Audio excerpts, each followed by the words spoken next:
सुश्री इकरा चौधरी जी, please आप बोलिएगा। धन्यवाद सभापति जी।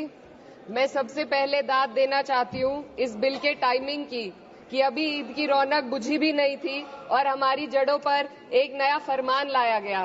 पहले उत्तर प्रदेश में मुसलमानों को नमाज पढ़ने पर रोक लगाई और फिर सौगात में ये बिल लाया गया। निसार में तेरी गलियों पे है वतन, जहाँ चली है रिवाजो गैर कि कोई ना सर उठाकर चल सके।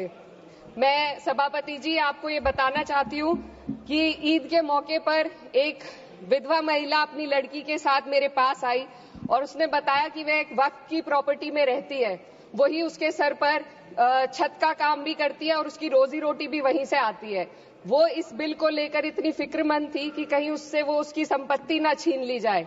वो अकेली एक ऐसी महिला नहीं है, ऐसे लाखों लोग हैं जो वक्फ की गरीब महिलाएं जो वक्फ की संपत्ति से अपना रोजगार चला रहे हैं। और ये जो वक्फ बाय यूजर क्लॉज के हटाने से लाखों वक्फ की जायदाद अपना स्टेटस खो देंगी और लाखों लोग इसी तरीके के लोग सड़कों पर आ जाएंगे। वक्फ क्या है, वक्फ बाय यूजर क्या है?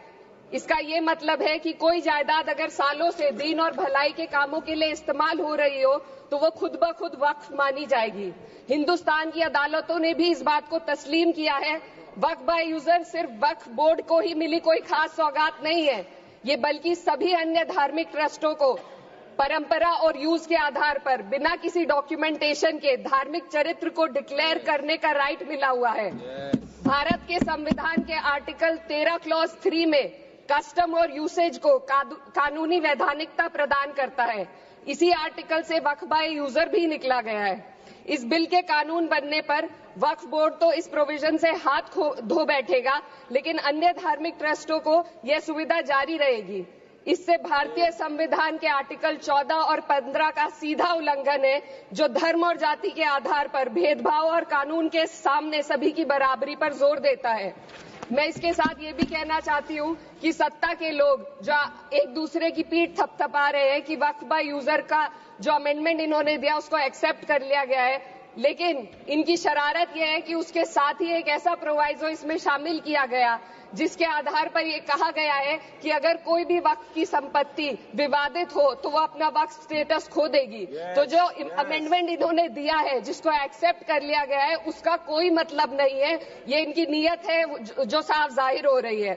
सोने पर सुहागा एक काम और किया है, सरकार ने वक्फ की कानून के सेक्शन 107 को हटाकर लिमिटेशन एक्ट में 12 साल तक ही किसी के खिलाफ अदालत में जाने का प्रोविजन है।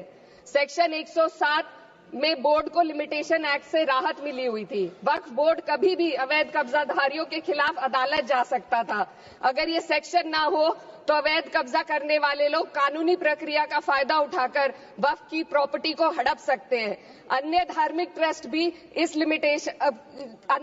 ट्रस्टों पर भी ये लिमिटेशन एक्ट लागू नहीं होती, तो फिर वक्फ बोर्ड के साथ ये सौतेला रवैया क्यों किया जा रहा है? धर्म को देखकर दोहरी नीति क्यों अपनाई जा रही है? सेक्शन 107 और वक्फ बाय यूजर को अगर एक साथ पढ़ा जाए तो इससे लाखों वक्फ की प्रॉपर्टी पर कब्जा किया जाएगा। इसलिए ये बिल मुसलमान की भलाई का नहीं बल्कि उनके वजूद और विरासत को मिटाने का बिल है।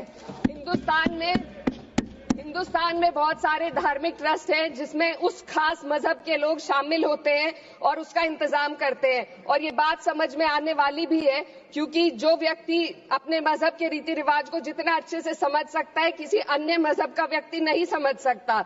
आर्टिकल 26 क्लॉज 2 के तहत धार्मिक संप्रदाय को अपने मजहबी इदारों के एडमिनिस्ट्रेशन का हक देता है, लेकिन वक्फ बोर्ड के बारे में इसको उल्टा किया जा। Sir 2 minute sir please 2 minutes. सरकार इसे एक सेक्युलर बॉडी मान रही है और इसमें गैर मुस्लिमों को शामिल करने की बात कह रही है। आपके मुंह से सेक्युलरिज्म की बात सुनकर अच्छा लगा, लेकिन अगले ही पल ये भ्रम टूट जाता है क्योंकि आपको सिर्फ दान देने के लिए प्रैक्टिसिंग मुस्लिम का आपने क्लॉज डाला है, लेकिन बोर्ड में बैठने के लिए मुस्लिम होने की कोई आपकी क्लॉज नहीं है। तो इससे आपकी जो दोहरी नीति है वो साफ जाहिर होती है। ये वही सरकार है जिसने राम जन्मभूमि ट्रस्ट में ये लिख दिया कि जिला अधिकारी भी अगर होगा तो हिंदू होना चाहिए। कोई मुझे बताए कि वहां पर सेक्युलरिज्म का रस क्यों नहीं घोला गया। सर, आखिर में मैं अपनी बात को खत्म करने से पहले महिलाओं का मुद्दा बार बार उठाया जा रहा है। सरकार का कहना है कि बोर्ड में मुस्लिम महिलाओं को रिप्रेजेंटेशन देंगे। इस कानून से पहले भी मुस्लिम महिलाएं बोर्ड में मेंबर रह चुकी हैं और मिनिमम 2 का प्रोविजन था, उससे ज्यादा भी हो सकती थी। सर, मैं ये कहना चाहती हूँ कि सरकार ने महिलाओं के लिए ऐसा कौन सा नया काम किया जिसका ढिंडोरा सरकार का हर सदस्य पीट रहा है। इस बात की तायद अगर आपकी तरफ से कोई मुस्लिम महिला करती तो हम उसका यकीन भी करते, लेकिन अफसोस आपकी इतनी लंबी कतार में एक भी मुस्लिम महिला नजर नहीं आती है।